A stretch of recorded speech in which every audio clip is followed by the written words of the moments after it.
परिषदीय पूर्व माध्यमिक विद्यालय बिसेरा ब्लॉक सैया जनपद आगरा में आज गुरु तेग बहादुर सिंह जी की जयंती बच्चों को प्रोजेक्टर के माध्यम से दिखाई जा रही है। कि विद्यालय में बच्चों का अनुशासन, बच्चों के स्लीपर्स, इनेपल पी ऑर्डर और यहाँ कंप्यूटर लैब में बच्चों को गुरु तेग बहादुर सिंह जी की जयंती पर बच्चों को प्रोजेक्टर पर सहायता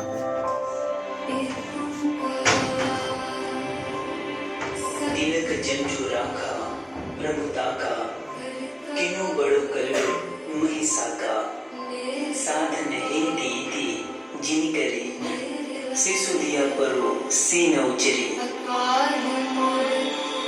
एक ऐसा इंसान जो अपने धर्म के लिए किसी की भी जान ले ले, और एक ऐसा इंसान जो दूसरों के धर्म की रक्षा के लिए अपनी जान को कुर्बान कर दे।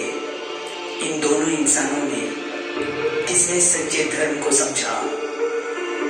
धर्म आत्मा से जुड़ी आस्था की पवित्र भावना है। इसे दुनिया की कोई भी तलवार बदल नहीं सकती। अगर कोई इसे बदलने की कोशिश भी करे तो समझ लेना उसने सच्चे धर्म को कभी समझा ही नहीं। गुरु तेग बहादुर जी का समग्र जीवन हमें सच्चे धर्म और आत्मा की पवित्र शक्ति से परिचित करवाता है। मुगलिया दौर में कमजोर पड़ चुकी हिंद की कौम में साहस भरने के लिए अपनी जान की शहादत देने वाले 9वें सिख गुरु तेग बहादुर जी ने हिंद की चादर बनकर अतुलनीय धैर्य से क्रूर मुगल सिंहासन का अहंकार चूर चूर कर दिया। जिन्होंने दूसरों के धर्म की रक्षा को खुद का धर्म समझकर अपने शीश को कुर्बान कर दिया।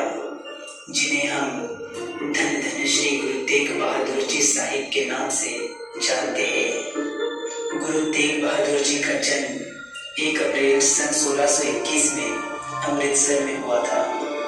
वे सिख संप्रदाय के 6वें गुरु श्री हरगोविंद जी साहिब के 5वें पुत्र थे। जन्म तो उनका नाम त्यागमल रखा हुआ था, लेकिन मात्र 14 साल की उम्र में मुगलों के साथ हुई लड़ाई में पुत्र त्यागमल के पराक्रम को देखकर गुरु हरगोविंद जी साहिब ने उनका नामकरण तेग बहादुर कर दिया। संत स्वरूप गुरु तेग बहादुर को बचपन से ही गुरुबाणी, वेद शास्त्र एवं उपनिषदों से लगाव था। अध्यात्म के साथ साथ वे विभिन्न शस्त्र विद्याओं में भी पारंगत थे।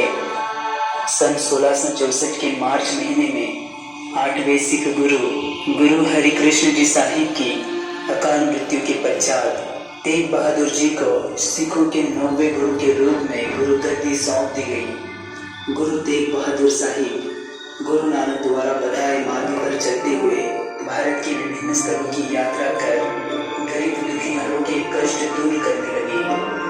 इस कारण धीरे धीरे हजारों लोग उनसे जुड़ने लगे, सिख धर्म की दीक्षा लेने लगे। इस प्रकार समूचे उत्तर भारत में गुरु तेग बहादुर जी साहिब और सिख धर्म का प्रभाव बढ़ने लगा।